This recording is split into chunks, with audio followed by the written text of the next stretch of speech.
Hi guys, അപ്പോൾ ഇന്ന് നമുക്ക് ഡിണ്ടിഗൽ സ്റ്റൈൽ ബിരിയാണി ഉണ്ടാക്കാം. അപ്പോൾ ഇതിനകത്ത് മെയിൻലി വെറ്റ് പേസ്റ്റും ഉണ്ട്, ഡ്രൈ പൗഡറും ഉണ്ട്. ഇത് രണ്ടും കൂടെ മിക്സ് ചെയ്യുക, ചിക്കന് വിട്ട് റൈസ് വിട്ട് ഒരുമിച്ച് കുക്ക് ചെയ്യുക. അപ്പോൾ ഇത്രയേ ഉള്ളൂ, വളരെ സിമ്പിളാണ്. നോർമൽ ബിരിയാണി ഉണ്ടാക്കുന്ന പോലെ നമുക്ക് സബോള തക്കാളി ഒന്നും ഇതിന് ആവശ്യമില്ല. വെറ്റ് പേസ്റ്റ് ഉണ്ടാക്കാൻ ഷാലറ്റ്സ് ആണ് മെയിൻ. ഇവിടെ UK ഇതുപോലെ വലിയ ഷാലറ്റ്സാണ് വരുന്നത്.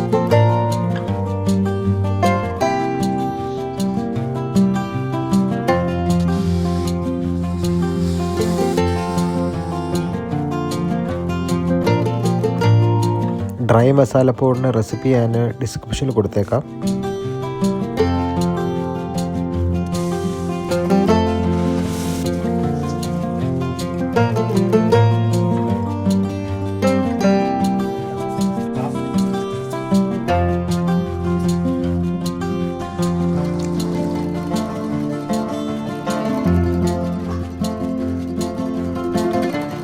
അപ്പോൾ നമുക്ക് ഇച്ചിരി ബിരിയാണി ടേസ്റ്റ് ചെയ്യാം.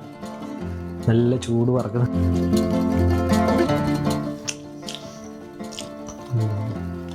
നമ്മൾ സാധാരണ കഴിക്കുന്ന ബിരിയാണിനെക്കാട്ടിലൊരു വേറെ ഒരു ഫ്ലേവർ. ഇതിനകത്ത് സബോള വേണ്ട, തക്കാളി വേണ്ട, ഭയങ്കര സിമ്പിളാണ് ഉണ്ടാക്കാൻ. നല്ല ഫ്ലേവറാണ്.